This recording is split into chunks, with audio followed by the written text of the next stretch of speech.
Welcome to The Explainer.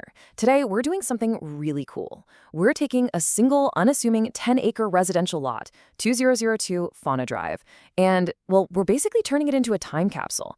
We're going to peel back the layers of dirt to uncover a pretty dark, monumental history that literally shaped this entire region. So let's dive right into this historical mystery. We've really got to ask ourselves, what exactly happened in this specific yard to scar the landscape so deeply? I mean, how does a quiet little piece of land in Hubbard County, Minnesota, become the silent witness to some of the most intense, pivotal moments of the 19th century? When you walk across the dirt at 2020 Fauna Drive today, you might think you're just looking at a simple trail through the woods. But actually, you're stepping onto ground zero of political conspiracy, massive military movement, and some brutal industrial exploitation. Every single rut and trench out there has a story to tell us. All right, let's get into Section 1, Assassination of a Chief. The deep history of this land is unfortunately marked by a pretty dark chapter of conflict over indigenous sovereignty. Chief Hole in the Day was a formidable leader of the Ojibwe people, and he stood as the absolute primary obstacle to the federal government's plan to forcefully relocate his people to the White Earth Reservation.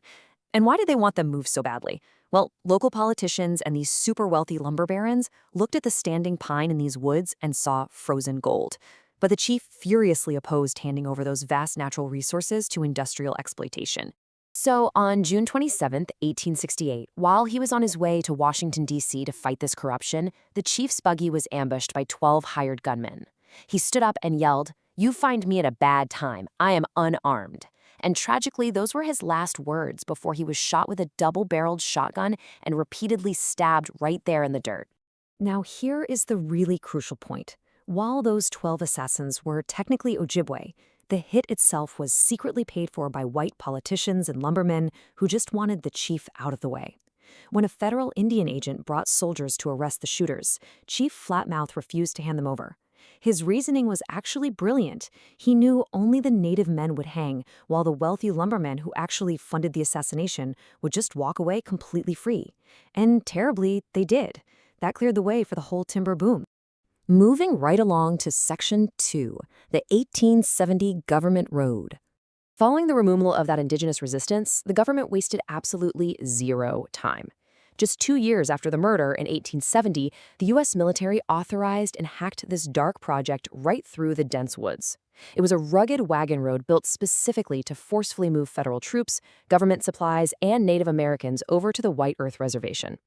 But eventually, as the region shifted from military control over to settlement, that exact same dirt route evolved.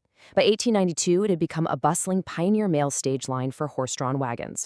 And here's where this history really hits home for our specific lot. This massive 85-mile federal relocation route pushed straight west, and it intersected directly with the 10-acre property at 2020 Fauna Drive. It crossed right near the outlet of the 8th Crowing Lake. So practically overnight, this quiet parcel we're looking at today was turned into a literal frontier superhighway. It's crazy because this shows how history was literally paved over. Before modern highways, early transportation routes just followed the easiest natural terrain. So when Hubbard County finally laid down asphalt for County Road 33 right along the southern boundary of the property, they built it right next to that original 1870 trail. If you go there today, that deep, rutted dirt track you have to drive carefully over in the ditch, yeah, that is the surviving ghost of that exact pioneer road. Okay, Section 3, the Industrial Logging Era. With the military having cleared the physical and political path, the late 19th century brought this brutal industrial logging machine right to the doorstep of Fauna Drive.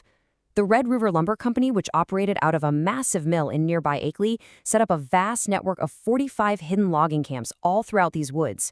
These workers fought a seasonal battle out there in the freezing dark, dropping giant virgin pines using two-man crosscut saws right on the hills of this very property.